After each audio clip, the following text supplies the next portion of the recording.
আজকে আমরা চলে আসলাম রাঙামাটির ভাইরাল ঝুলন্ত ব্রিজ ওয়েট ইটস এ ডুবন্ত ব্রিজ। সারাদিন বাইক রাইড, বৃষ্টি বিলাস, সাথে প্রথমবারের মতো পাহাড়ি মিষ্টি ফল আনারস খেলাম। এছাড়া সারাদিন কি করেছি সবকিছু থাকছে ফুল ভিডিওতে, so let's start the video.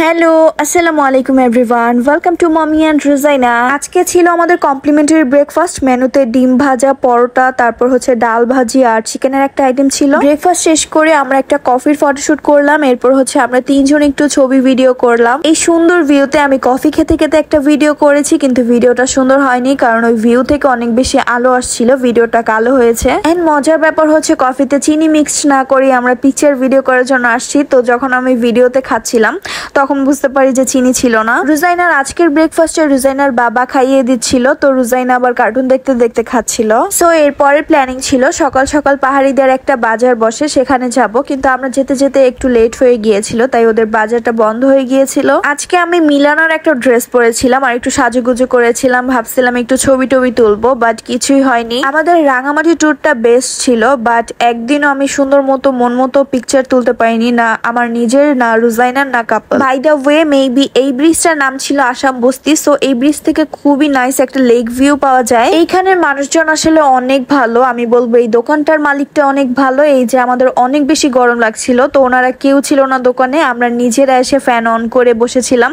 তো উনি আসার পর আবার হাসছিল, না ঠিক আছে বসছো, ভালো হয়েছে, এরকম বলছিল। এই যে জ্যোতি আপু কোথা থেকে যেন তেলা পোকা ধরে নিয়ে আসছে, আমি বলছিলাম একটু দেখাও, ভিডিও করি। এরপর আমরা বাইক ভাড়া নিয়ে চলে যাচ্ছিলাম ঝুলন্ত ব্রিজ। তো রুজাইনা আবার যেতে যেতে বাইকের মধ্যে ঘুমায় গেছিল, এর সাথে সাথে নেমে যায় ঝুম বৃষ্টি। আমরা সবাই একদম ভিজে গেছিলাম। একটা বাইক 2 ঘন্টায় 200 টাকা করে ভাড়া নিয়েছিল। সো আমরা 3টা বাইক নিয়ে চলে যাচ্ছিলাম ঝুলন্ত ব্রিজ। এই তো ভিজতে ভিজতে চলে আসলাম ঝুলন্ত ব্রিজ। এখন টিকিট কেটে ভিতরে ঢুকছি। টিকিটের প্রাইসটা বলতে পারছি না কারণ আমি টিকিটের প্রাইসটা জানি না।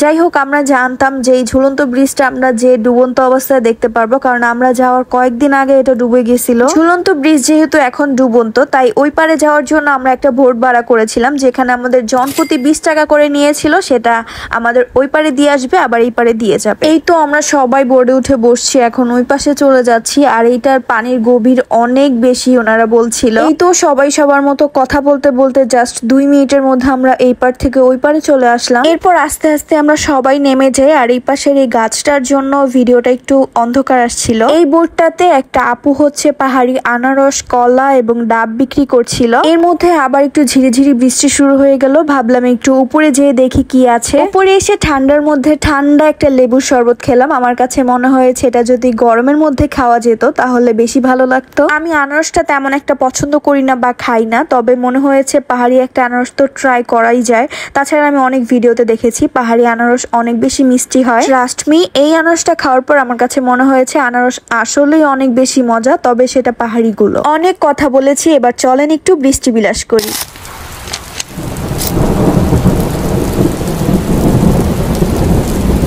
সুন্দর একটা ওয়েদারে বৃষ্টি বিলাস, সাথে জামাই থাকলে আর একটু জমে যেত, তাই না? ইটস ওকে, সেটাও কোনো একদিন হয়ে যাবে। চলেন একটা পাহাড়ি ডাব খাই, মানে ঠান্ডার মধ্যে আরো ঠান্ডা। আপনারাও কি আমাদের মতো ঝুলন্ত ব্রিজ ডুবন্ত অবস্থায় দেখেছেন? কমেন্ট করবেন। যাই হোক, ফার্স্টে যে আপুটাকে দেখাইছিলাম সেই আপুর বোর্ডে বসে আপুর থেকে ডাব কিনে খেলাম, এন্ড এরপর হচ্ছে শ্বাসটা বের করে দিচ্ছিল, সেটা খেলাম। এরপর আমরা এখন আমাদের রিসোর্টে ব্যাক করছি। এই রোডটা কি যে সুন্দর, আপনি নিজ চোখে না দেখলে বুঝতেই পারবেন না, যেহেতু পাহাড়ি রাস্তা ছিল। সো উঁচু নিচু আঁকা বাঁকা রাস্তা ছিল পুরো রোডটার মধ্যে। এই রোডটাই একদম পাহাড়ি ফিল পাওয়া যায়, একদম বাইকে হচ্ছে আপনি সেরা ফিল পাবেন। ট্রাস্ট মি, রাঙামাটির প্রথম দিন আমি বাইকে করে জাস্ট 5 মিনিটের জন্য জীবনের সবচেয়ে সেরা একটা ফিল পেয়েছিলাম, যেটা আমার ফোনে কোনো রেকর্ড করা নাই। জাস্ট 5 মিনিটের জন্য আমার মনে হয়েছে জীবনটা এখানেই থেমে যাক। আসলেই জীবনটা অনেক বেশি সুন্দর।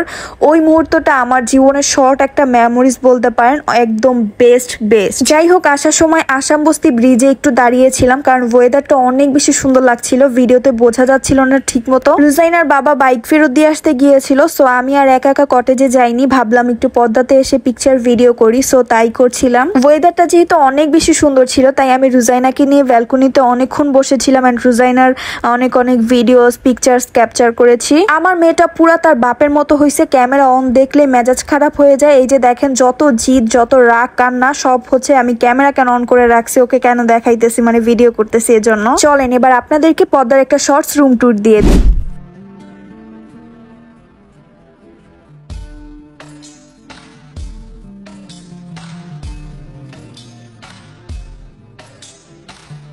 রাঙামাটির প্রথম দিনের ব্লগটা অনেক বেশি লং হয়ে গিয়েছিল, সো আমি দ্বিতীয় দিনের ব্লগটা হচ্ছে দুইটা পার্ট রেখেছি। এটা নেক্সট ভিডিওতে খুবই ফানি ক্লিপস রয়েছে, so don't forget to visit my page and channel mommy and Rujaina, and thank you so much for watching this video. আল্লাহ হাফেজ, বাই বাই।